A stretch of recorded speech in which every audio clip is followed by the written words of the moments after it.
So how are you feeling right now? I'm feeling magnificent right now. I'm feeling, you know how people say they feel blessed? I feel rejuvenated. I feel empowered. I feel like I'm doing something not everyone else does. I'm feeling a bit uppity and unique right now. Feel uppity all you want to, baby. I love it. Do you think people should come here?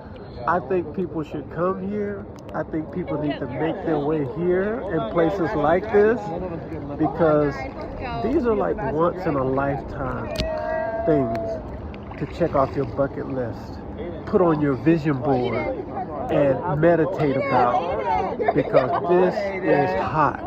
Literally, this is hot. And it's beautiful too. Look at this beautiful water.